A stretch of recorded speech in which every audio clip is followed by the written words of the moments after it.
Given that only two athletes compete in any given fight, there is nowhere to hide in a sport like mixed martial arts. As such, if an embarrassing mishap occurs inside the cage or at a high-profile press conference, it's sure to be caught on camera. In this episode, we'll take a look at 10 embarrassing moments that, for better or worse, MMA fans will likely never forget. Now, without further ado, and ranked in no particular order, let's take a look at 10 incredibly embarrassing moments in MMA.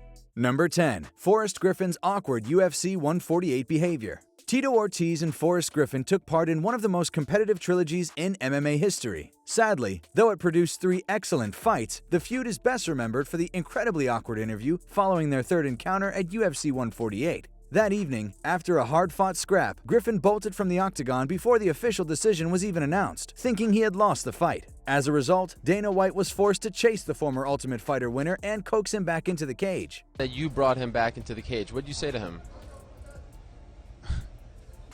Is this live? Yeah, okay. I said, are you out of your mind?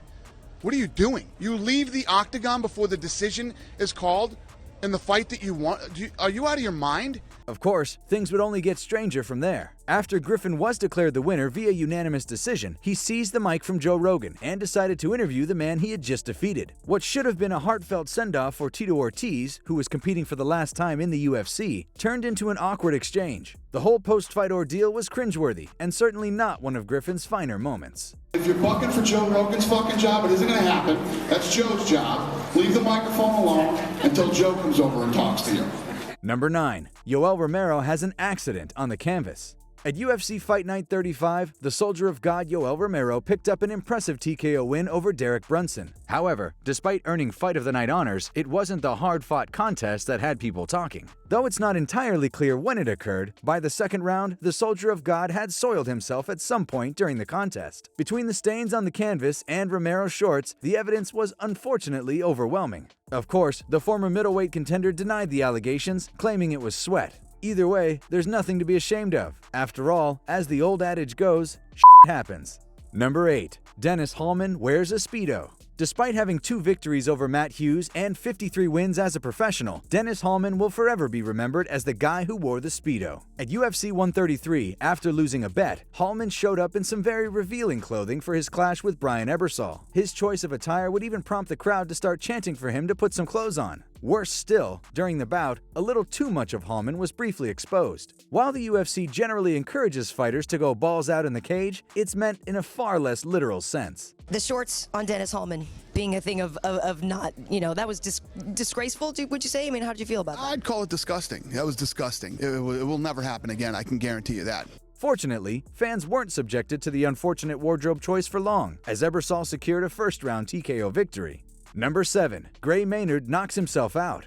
2-time UFC lightweight title challenger Gray the Bully Maynard had an outstanding career inside the octagon, which saw him pick up wins over stars like Nate Diaz, Clay Guida, and Frankie Edgar. However, things didn't get off to the best start for the future star. Following a stint on The Ultimate Fighter, Maynard would face Rob Emerson in his promotional debut back in 2007. While the Bully was winning the fight with relative ease, he would go on to make an embarrassing blunder. In the second round of the fight, Maynard managed to pick his opponent up and slam him onto the mat. While the move was enough to put Emerson away, Gray Maynard also ended up incapacitated. As it turned out, Maynard hit his head on the way down, essentially knocking himself out. Officially, the fight was ruled a no contest. While the blunder itself was bad enough on its own, Maynard only made things worse when he began arguing with Joe Rogan about the ruling. Number 6. Johnny Walker injures himself celebrating. UFC light heavyweight Johnny Walker is a fun-loving fighter who likes to have a good time. The Rio de Janeiro native also has a knack for knocking people out. At UFC 235, Walker landed a devastating flying knee that helped him put his opponent away in just 36 seconds. However, as it turned out, Walker would end up absorbing more damage in the post-fight celebration than he did during the bout itself. To cap off his impressive victory, the Brazilian decided to attempt everyone's favorite dance move, the worm.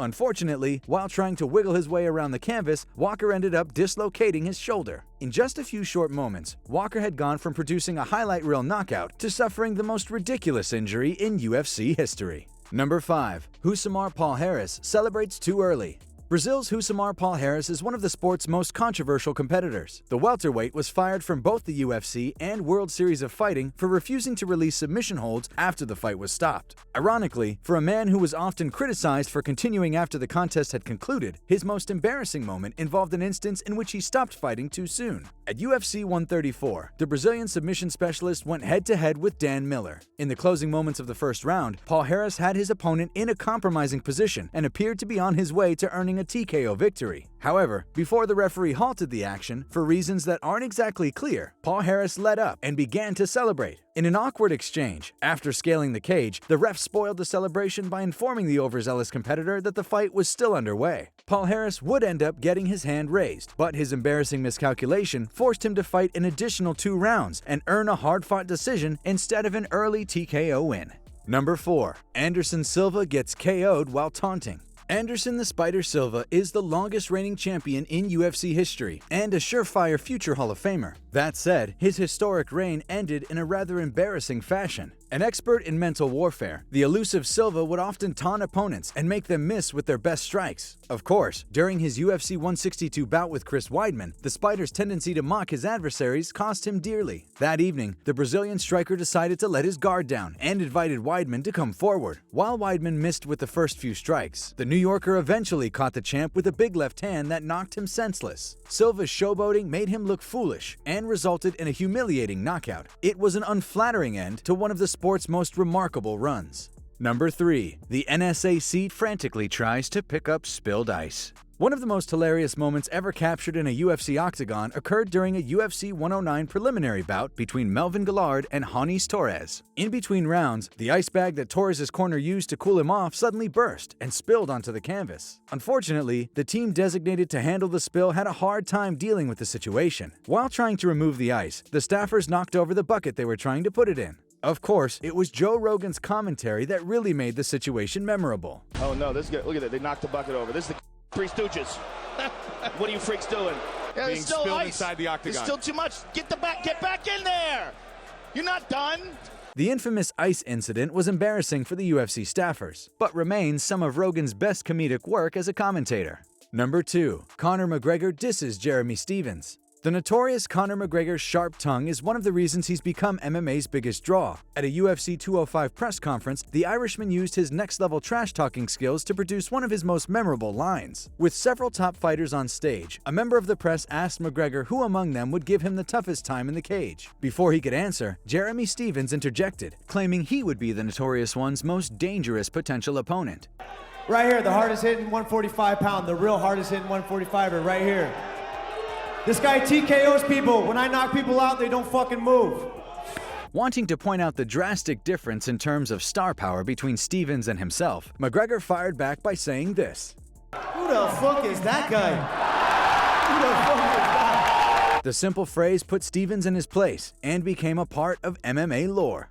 Number 1. Chael Sonnen's failed spinning backfist. 3-time UFC title challenger Chael Sonnen was an outstanding wrestler who had his share of big moments inside the octagon. Conversely, the Oregon native is also credited with throwing one of the absolute worst spinning back fists in combat sports. After nearly dethroning Silva at UFC 117, Sonnen would get his second shot at the Brazilian and the middleweight title at UFC 148. Unfortunately for Sonnen, the second bout wasn't as competitive as the first. In the second round of their highly anticipated rematch, the American gangster completely whiffed with one of the most ill-advised spinning back fists of all time. To make matters worse for the challenger, Silva capitalized on the mistake and put his opponent away.